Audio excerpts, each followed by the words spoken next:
Gênesis capítulo 38, versículo de número 26.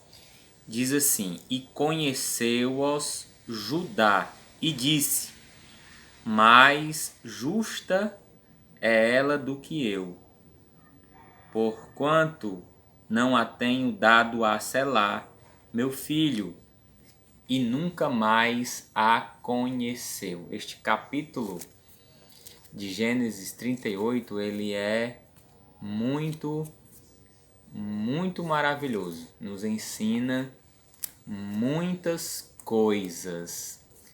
Judá, nós conhecemos o filho de Jacó. Nós dizemos Jesus, o leão da tribo de Judá. Jesus tem essa descendência. Jesus é da linhagem de Judá. E nesse capítulo de número 38, nós vemos o que Judá ele vai aprontar aqui, desobedecendo uma ordem, um desejo de Deus de que eles não tivessem união matrimonial entre os povos pagãos daquela terra.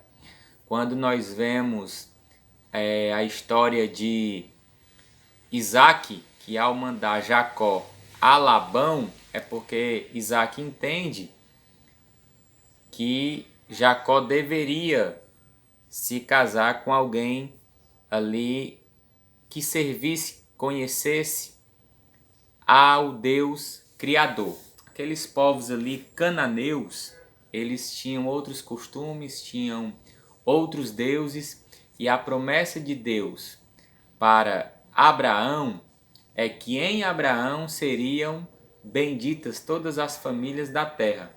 Em Abraão seriam o evangelho, Deus seria reconhecido por todos os outros povos que adoravam a outros deuses. E no começo do capítulo, nós vamos ver: e aconteceu no mesmo tempo que Judá desceu de entre seus irmãos e entrou na casa de um varão de Adulão, cujo nome era Ira, e viu Judá ali a filha de um varão cananeu, cujo nome era Suá, e tomou-a e entrou a ela, conheceu, se casou com ela. Então Judá está se casando aqui com uma cananeia, filho de Sua. Ele toma por mulher, desobedecendo ali uma vontade de Deus. Nós vemos então as ações de Judá, né? Judá desobedecendo, pecando, em trevas, né? Judá ali como se estivesse não obedecendo a uma vontade de Deus. E deste matrimônio nascem 3 filhos, que tem aqui também no capítulo de número 38. Os seus nomes são Onã e Selá. Então, da mesma forma com que ele casa com uma cananeia, o seu filho primogênito vai se casar também, versículo de número 6. Judá, pois, tomou uma mulher para o seu primogênito, e o seu nome era Tamar. Então, o que acontece com este relacionamento? O se casa com a Tamar. O texto vai dizer que ele era mau aos olhos do Senhor e o Senhor o mata. Como está em um contexto de total depravação, de total desobediência ao que Deus queria para a descendência de Abraão, dentro ali daquele, não se sabe o motivo, o que eles faziam, talvez adorasse ali aos deuses cananeus, porque estava inserido naquele contexto. O certo é que ele fazia o que era mal aos olhos do Senhor, e o Senhor o matou. Então Judá fala para o seu segundo filho, o filho do meio, Onã: olha, vai lá e se casa com Tamar. Onã vai, se casa com Tamar, e Judá diz: olha, você vai se casar com ela e dar filhos a ela, para que o nome do seu irmão fique aí ainda sobre a terra. Era o costume deles, eles tinham muito isso, que o primogênito tinha que dar o nome ao primogênito, o primeiro filho. Só que Onã faz também o que é mal aos olhos do Senhor. Há uma promessa sobre Judá, que ele seria também uma grande nação, e os seus filhos estão fazendo o que é mal, não estão obedecendo ao Senhor. Adorar outros deuses, não obedecer, não querer saber de Deus. E esse Onã, ele tem relacionamentos com Tamar, mas ele não conclui o relacionamento. A Bíblia diz que o seu sêmen era derramado na terra, fazendo assim com que Tamar nunca pudesse engravidar, nunca pudesse se estender sobre a terra a geração de Judá. O nome de Judá estava ali de uma forma ou de outra sendo apagado por estas ações. E o que é que vai acontecer? O texto vai dizer que o Senhor também mata a Onã, porque Onã não está cumprindo um desejo de Deus, que é expandir a geração de Judá. Então, meus amados irmãos, o que é que acontece? 2 filhos de Judá já são mortos pelo próprio Deus. O próprio Deus mata os 2 filhos de Judá. Primeiro, por uma questão de que Judá toma decisões erradas. Judá está inserido em um contexto errado. Olha só a destruição que é causada na vida de Judá por conta de escolhas erradas, de estar em locais em que ele não deveria estar, não deveria ter tido esses relacionamentos. Mas como o nosso Deus ele escreve certo por linhas tortas, glória a Deus, Judá ele vai falar para Tamar, a sua nora, e dizer: olha, volta para a casa dos teus pais, porque eu tenho sim um terceiro filho. E o justo era que eu te desse o meu terceiro filho para se casar com você, mas ele ainda é novo. Então, quando ele crescer, eu darei a ti como marido. Não é o que acontece. O tempo passa, Tamar vai ali para a terra dos seus pais, Selá já é grande e Judá se esquece de Tamar. Tamar não servia mais para fazer parte ali da família de Judá. Talvez Judá tenha achado que ela era uma mulher amaldiçoada pelos seus 2 filhos terem sido mortos. Mas o texto é muito claro. Os filhos faziam mal, o que era mal aos olhos do Senhor, e não Tamar. O texto vai deixar claro que quem era mal, que quem fazia o mal, eram os filhos de Judá. Talvez Judá tenha achado: não, a culpa é dessa mulher. Os meus 2 filhos morreram, eu não vou entregar o meu terceiro filho para que ele também morra. Tem isso no texto. Judá dizendo isso, Judá não cumpre a promessa de entregar o seu terceiro filho. Então o tempo passa e Judá vai pastorear para as bandas ali de onde Tamar estar habitando com a sua família. A notícia chega: olha, o teu sogro está aí. E ela talvez já soubesse até da promessa feita a Abraão, do Deus de Abraão, de Isaac, de Jacó, consequentemente o Deus de Judá. Talvez Tamar já tivesse tido este conhecimento. Diz: olha, eu tenho que fazer parte desta família. Eu estou inserida neste contexto da promessa. Eu quero fazer parte desta família. A Bíblia vai dizer, meus amados irmãos, que ela faz um disfarce no versículo de número 14. Ela tira as roupas de viúva e ela vai se disfarçar. Ela vai se disfarçar de uma mulher prostituta.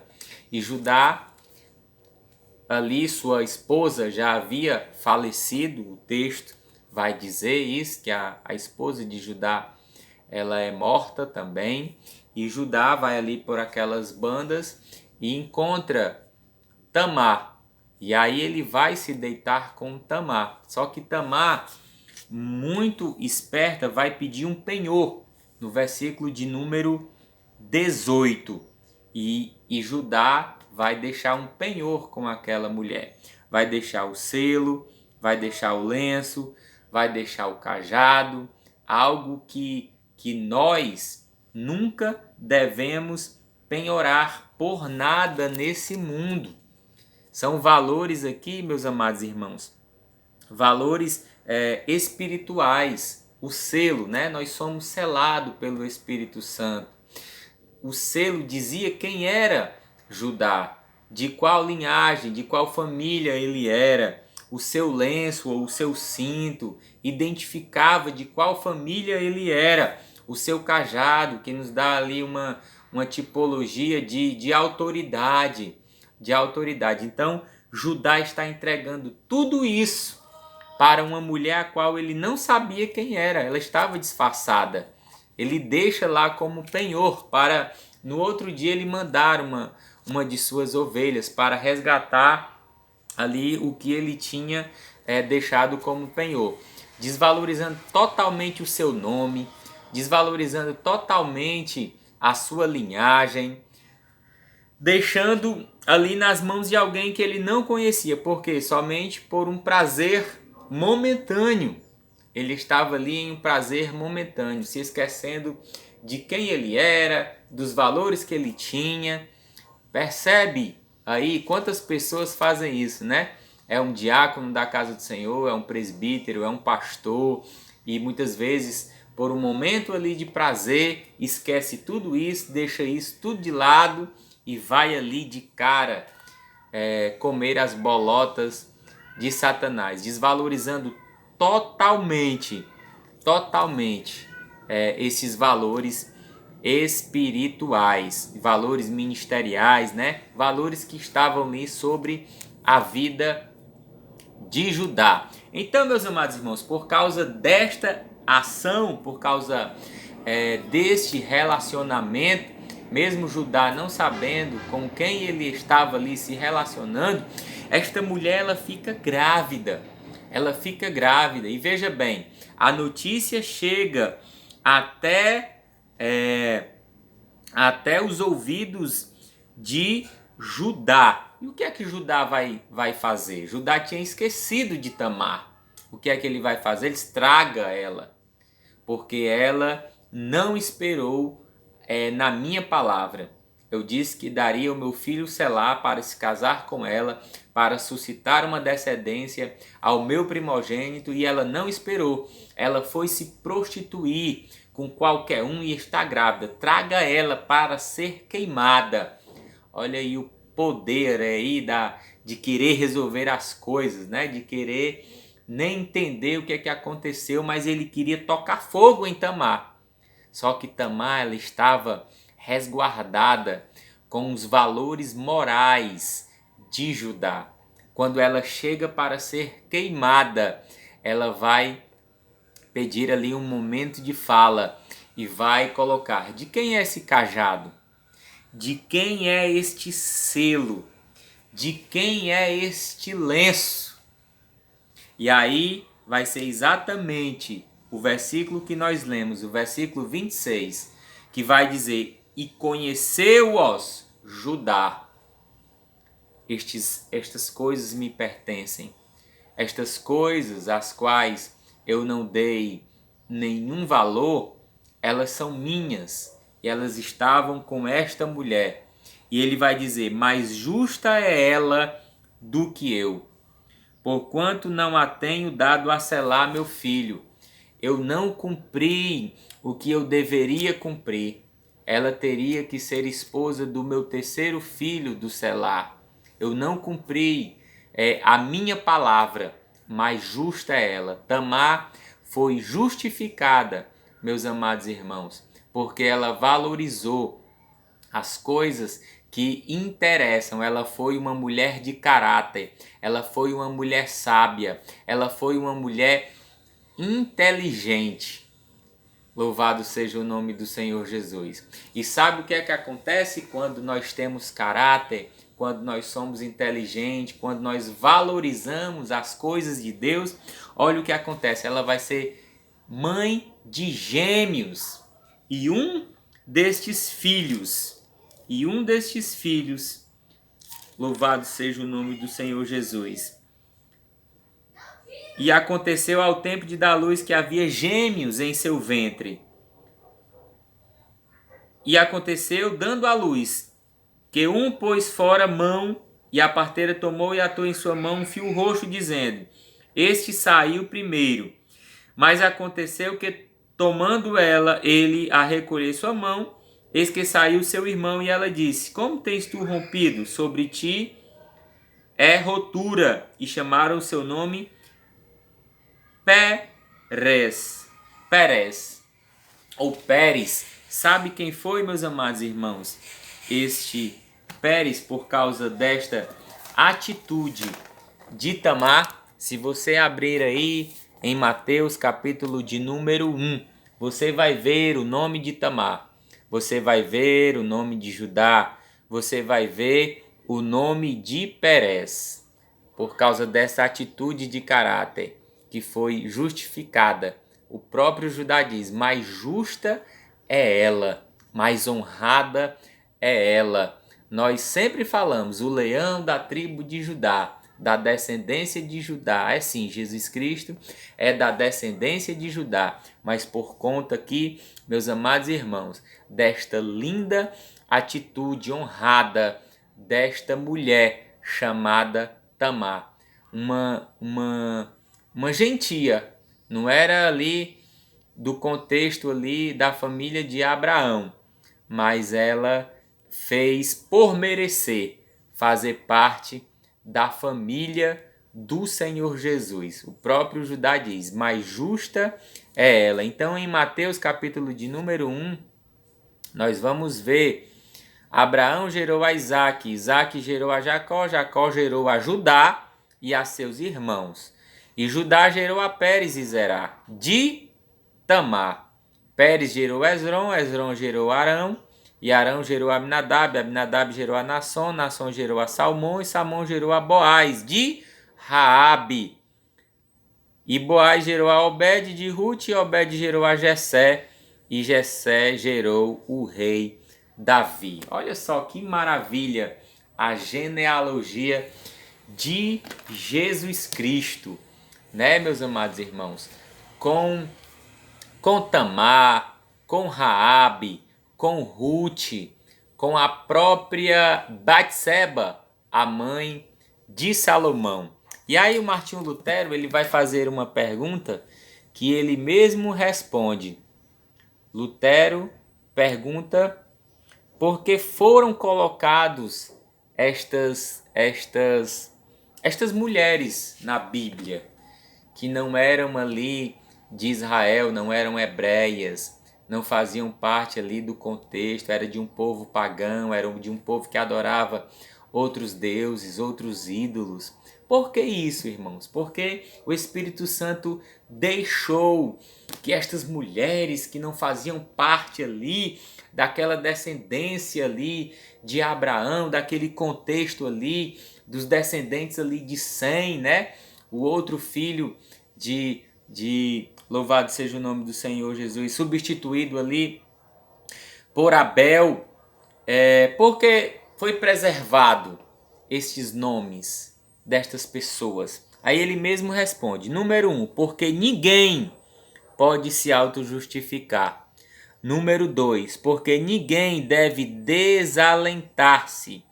Há perdão para todos os que humildemente achegam-se ao Senhor. Número 3, para nos lembrar de que os gentios, por direito natural, são irmãos, mães e irmãs de nosso Senhor.